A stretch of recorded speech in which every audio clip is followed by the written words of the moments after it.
Bharatiya Janata party की ओर से suspend किए गए काउंसलर अल्पेश लिम्बाचिया की घर वापसी करवाई गई है, जिसे लेकर वडोदरा के पूर्व मेयर नीलेश राठौड़ जो है वो नाराज नजर आ रहे हैं।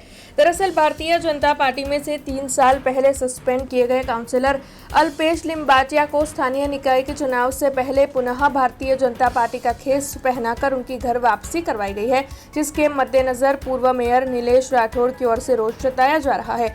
अल्पेश लिम्बाचिया की ओर से नीलेश राठौड़ के खिलाफ पत्रिका बाहर निकाली होने का उनके ऊपर आरोप था और इसी के लिए पुलिस शिकायत भी उनके खिलाफ दर्ज करवाई गई थी। तब इस मामले के मद्देनजर पूर्व मेयर नीलेश राठौड़ ने रोष जताते हुए कहा है कि जिस शख्स ने पक्ष के होद्देदारों के खिलाफ ही पत्रिकाएं वितरित की थी, वो भारतीय जनता पार्टी की प्रतिष्ठा को नुकसान पहुंचा चुका है। उनकी घर वापसी स्वीकार्य नहीं है।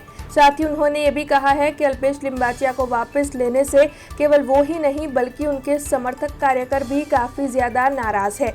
भारतीय जनता पार्टी की प्रतिष्ठा को ध्यान में रखते हुए उन्हें पुनः टिकट नहीं दी जानी चाहिए। इसी के साथ इस मामले में सख्त रवैया अपनाते हुए पूर्व मेयर नीलेश राठौड़ ने यह भी कहा है कि मेरे खिलाफ पत्रिका जारी करने वाले अल्पेश लिम्बाचिया अगर मुझे सॉरी भी कहते हैं तो भी मैं उनको कभी माफ नहीं करूंगा। वैसे टिकट देनी वो तो पक्ष का फैसला है, लेकिन इस घर वापसी को लेकर वो बेहद ही नाराज है, ऐसा उनका कहना है। तब इस मामले के मद्देनजर अब आने वाले वक्त में चुनावी समीकरणों पर क्या असर देखने मिलता है, ये देखने लायक होगा। हालांकि आपको बता दें कि इस मामले में प्रतिक्रिया देते हुए पूर्व मेयर नीलेश राठौड़ ने बहुत कुछ कहा है, जो आइए सुनते हैं। भारतीय जनता पार्टीए જ એને સસ્પેન્ડ કરેલો 6 વર્ષ માટે। ભારતીય જનતા પાર્ટીના મેયર બરોડાના પ્રથમ નાગરિકના વિરુદ્ધમાં જે ષડયંત્ર કરેલું, જે કાંડ કરેલું, એના વિરુદ્ધમાં ભારતીય જનતા પાર્ટીએ જ એમને સસ્પેન્ડ કરેલો અને હવે ભારતીય જનતા પાર્ટીએ જ એમને ખેસ પહેરાયો છે। પાર્ટી મહાન છે, પાર્ટીએ મને ઘણું બધું આપ્યું છે, પાર્ટીએ જે ડિસિઝન લીધું છે એ પાર્ટીનો વિષય છે। મને જ્યારે મારો પક્ષ મૂકવાનો મોકો પાર્ટી આપશે તો ચોક્કસપણે હું કહીશ, કારણ કે આ બાબતમાં મેં શહેરના અધ્યક્ષનું ધ્યાન દોરેલું હતું કે તમે શું મેસેજ આપવા માંગો છો કાર્યકર્તાને આવી વ્યક્તિને લઈને। એટલે જે પાર્ટી અમને કહેશે એ પ્રમાણે અમે આગળ ચાલીશું।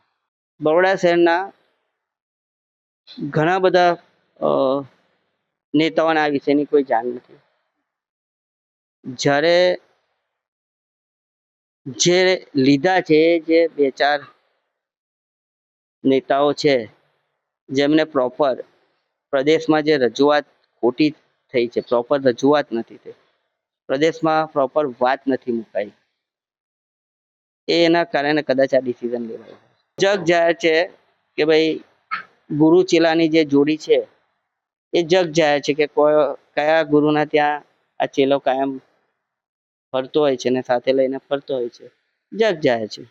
ભારતીય જનતા પાર્ટીની અંદર જે કાર્યકર્તાઓ હોય છે એને જે ભારતીય જનતા પાર્ટી જે નિર્ણય કરે એ કાર્યકર્તાઓ સહજ રીતે એને સ્વીકારતા હોય છે। પાર્ટીએ નિર્ણય લીધો છે તો પાર્ટીએ કોઈ વિચારીને નિર્ણય લીધો હશે એવું મને લાગે છે। हमसे जुड़े रहने के लिए हमारे YouTube चैनल को सब्सक्राइब करें और नई वीडियो की नोटिफिकेशन के लिए बेल आइकॉन को दबाएं।